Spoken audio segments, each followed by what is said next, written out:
Madam President, I rise today to give voice to the American people.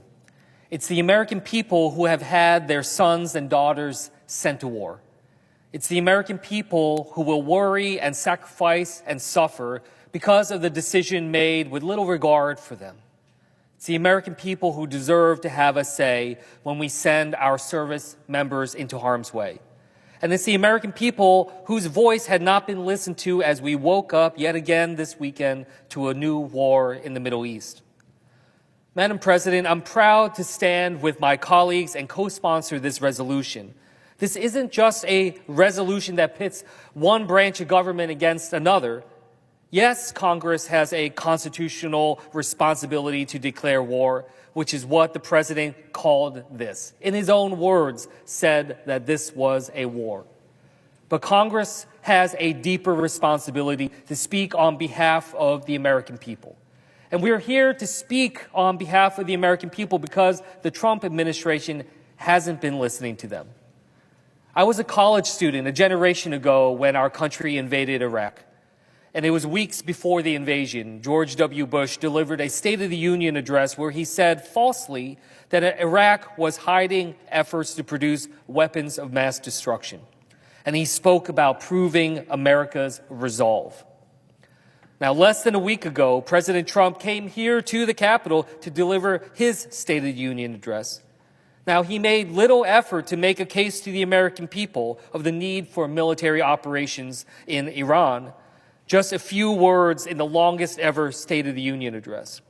But he did speak about proving America's resolve. Madam President, we've seen this before.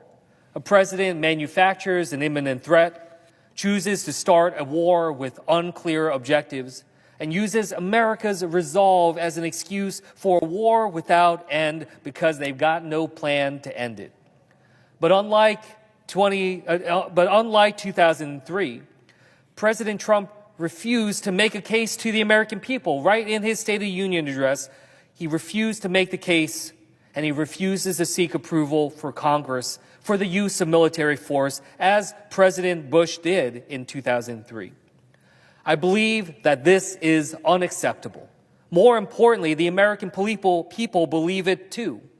A week and a half ago, with rumors of war circulating, I held a town hall in Asbury Park, New Jersey. And I asked the people there, raise your hand if you want Donald Trump to order an attack on Iran. Nobody did. I asked them, a couple hundred people in attendance, to raise their hand if they believe that the American people should have a say in any decision that sends American sons and daughters into harm's way in Iran. Everyone's hand went up. Before being elected to Congress, I spent much of my career in national security at the Pentagon, in Afghanistan and Iraq, in the White House National Security Council, working on countering Iranian terrorism. I know the threat from Iran demands a serious approach.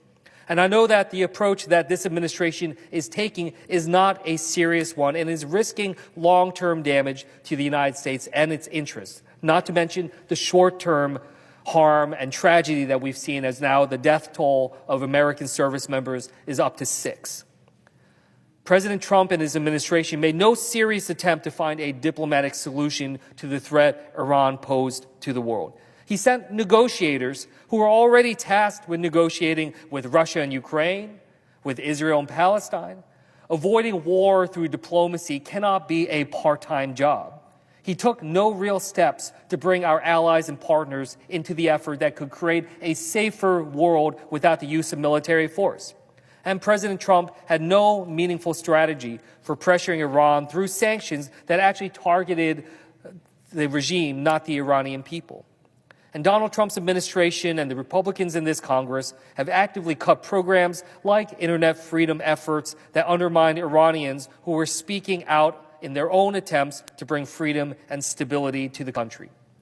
While failing to pursue a more sustainable solution, President Trump planned to put Americans in harm's way with this military operation. But that's where the planning clearly stopped. Asked yesterday, how long will this war go on for? Donald Trump said 4 weeks, then 4 to 5 weeks, while also saying as long as we wanted to. This morning, the president refused to rule out the use of American ground troops in Iran. He said, quote, "I don't have the yips with respect to boots on the ground." This came after he said multiple times that he expects service members to be killed in this operation. An open-ended war isn't just antithetical to what the American people want, it's dangerous and unpredictable.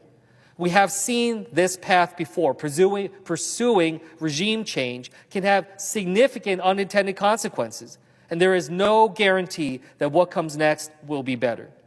Trump's shifting of objectives raises questions about whether it will be enough and whether our military will be back at this again in just a few months, as they took today following the strikes last summer that Trump claimed obliterated the nuclear program he now calls a threat yet again. And beyond the near term, this military operation will have lasting consequences even after the bombs stop falling. Donald Trump may think that might makes right, but history proves him wrong. We have the benefit of a generation of time from the last time we were in this situation. Might may have led to regime change in Iraq, but it made our country less secure by doing lasting damage to America's reputation and spawning new threats while weakening our ability to engage globally. It led to more than 4,400 Americans killed. And it's cost our country trillions of dollars, not just in military spend, but in the cost of caring for the tens of thousands of service members wounded and injured during that war. It's why in the Pew surveys of recent years, 62% of all Americans said that the Iraq war was not worth fighting. That number, by the way, was higher with those who fought in it. 64% of veterans of the war said it was not worth it. That is why it's so important that we take actions right now. Let's be clear, Donald Trump chose this war, but it was not his choice to make. It is the American people who deserve to have a say. With this vote that we are pushing forward on, not only have we the opportunity to ensure that the voices of the American people are heard, we have an obligation to ensure that the mistakes of the past are not repeated. I urge my colleagues to join in this bipartisan effort and vote yes. Thank you, and I yield back. The Constitution requires Congress to act to declare war. So it's more important than ever that Congress stand up for the Constitution, that Congress insist that the President cannot continue these hostilities without approval from Congress, shouldn't have started them without approval of Congress. And so the resolution before us asks a simple question. Do you support the Constitution of the United States and the role it gives to the United States Congress? That role to declare war. Do you believe that we, the people's elected representatives in the House and Senate, should have a voice in whether American lives, and specifically the lives of the members of our nation's armed forces, are put at grave risk? And do you believe that this regime change war of choice that Donald Trump promised he would never launch serves American interests or makes our nation safer?